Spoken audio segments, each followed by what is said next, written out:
শুভ সকাল বন্ধুরা। আজকের সংবাদ শিলচর শনিবার 1 মার্চ 2025 16 ফাল্গুন 1431। পড়ছি আজকের সকালের প্রথম পাতার বিশেষ খবর।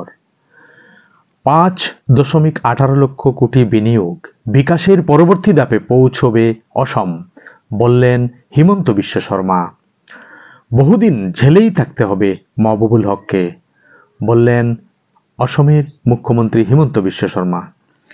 স্থানীয়দের নিয়োগ নিশ্চিত করার দাবি আসুর। সমাজবিজ্ঞানের প্রশ্ন নিয়ে তুমুল বিতর্ক, এই বিতর্কটাই অনাবশ্যক, বললেন শিক্ষামন্ত্রী। প্রধান শিক্ষক পদে নিয়োগে গুরুত্বপূর্ণ রায়দান হাইকোর্টের। 26 লক্ষে ফের বিরোধী ঐক্যের প্রয়াস, অচ্যুত আজমল। বিরোধী নেতৃত্বের প্রথম বৈঠক আজ মণিপুরের পরিস্থিতি পর্যালোচনায় অমিত শাহ। কে কতদিন জেলে থাকবে ঠিক করবে আদালত। মুখ্যমন্ত্রী নন, কথাটি বললেন হাফিজ রশিদ আহমেদ। পুলিশের নিরপেক্ষ তদন্তে সংশয়, বিচার বিভাগীয় তদন্ত দাবি। অ্যাডভান্টেজ আসামের প্রদর্শনীতে আসামের মুখ্যমন্ত্রী। নয়া দলের আত্মপ্রকাশ, ভোট যুদ্ধে এবার ছাত্ররা নেমেছে বাংলাদেশে। অসম অরুণাচল সীমান্তে পুলিশের অভিযান, অস্ত্রসহ 2 উগ্রপন্থী আটক। আজ প্রত্যেক মহকুমায় প্রাথমিক শিক্ষকদের অবিবর্তন।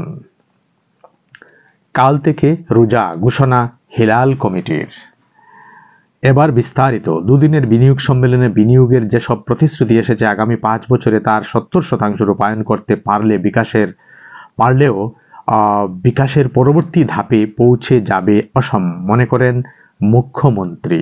অ্যাডভান্টেজ আসামের সাফল্য নিয়ে একটি অভিজাত হোটেলে সাংবাদিক সম্মেলনে মুখ্যমন্ত্রী বৈঠক করে এই কথাগুলি বলেছেন। অ্যাডভান্টেজ আসামের মাধ্যমে অসমের বিনিয়োগে এগিয়ে আসা দেশ বিদেশের বিনিয়োগকারীদের স্বাগত জানালো আসু। ছাত্রনেতাদের মতে অসমের জন্য এটা আশার খবর। তবে ওইসব প্রতিশ্রুতি এবং ঘোষণা বাস্তবে পরিণত হলেই অসমের মানুষ সুফল পাবেন, যথেষ্ট কর্মসংস্থানও সৃষ্টি হবে।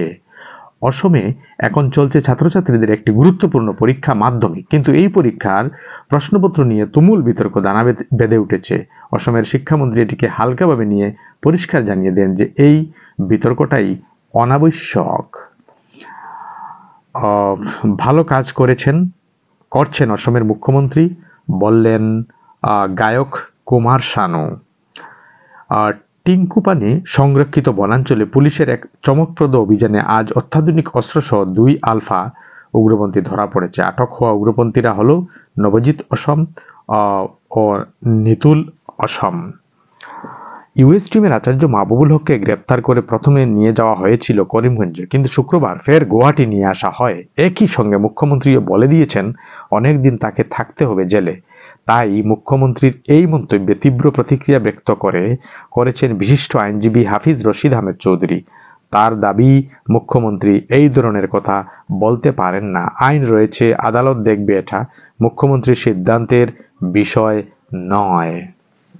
এদিকে হিমন্ত বিশ্ব শর্মা বলেছেন, বৃহস্পতিবার রাতেই শ্রীভূমি থেকে গুয়াহাটিতে নিয়ে এসে অসম পুলিশের শীর্ষকর্তারা জেরা করলেন ইউএসটিএম-এর স্বত্বাধিকারী তথা আচার্য মাহবুবুল হককে। শুক্রবার সকালে ইস্ট ডিভিশনের ডিসিপি মৃণাল দাসের নেতৃত্বে একদল পুলিশ মাহবুবুল হকের বাড়িতে কয়েক ঘন্টা ধরে অভিযান চালায়। এছাড়াও ক্রাইম ব্রাঞ্চের একটি দল ইআরডিএফ ফাউন্ডেশনের তল্লাশি চালায়। এদিকে মুখ্যমন্ত্রী হিমন্ত বিশ্ব শর্মা সাংবাদিকের উদ্দেশ্যে বলেন, ওনাকে আরও বহুদিন জেলে থাকতে হবে।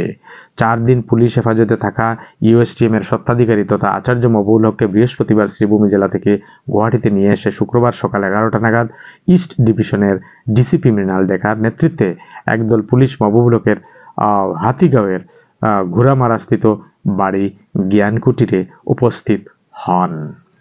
ইউএসটিএম-এর চ্যান্সেলরের গ্রেপ্তারি মামলার চূড়ান্ত শুনানি বা নিষ্পত্তি হবে আগামী 3 মার্চ, একথা জানা গেছে গুয়াহাটি হাইকোর্টের তরফে। এদিনই চ্যান্সেলর মাহবুবুল হক মামলার রায় দিতে চলেছে আদালত। সূত্র অনুযায়ী আদালত আজ শুক্রবার হকের জামিনের আবেদনের উপর ব্যাপক শুনানি করেছে বলে জানা গেছে। দীর্ঘ শুনানির পরে আদালত সোমবার মামলাটি নিষ্পত্তি করবে বলে জানিয়েছে। পিএফ মানে প্রভিডেন্ট ফান্ডে 2024-25 সালে সুদের হার ঘোষণা করলো কেন্দ্র। গতবারের 8.25% সুদের হারই বহাল রাখলো ইপিএফও। 2024 সালের ফেব্রুয়ারিতে কর্মচারীদের 2022-23 সালে 8.15% থেকে 2023-24 জন্য এটা বরাদ্দ করা হয়েছে। শেষ হলো আজকের সকালের প্রথম পাতার বিশেষ খবর। আপনারা ভালো থাকবেন, সুস্থ থাকবেন। ধন্যবাদ।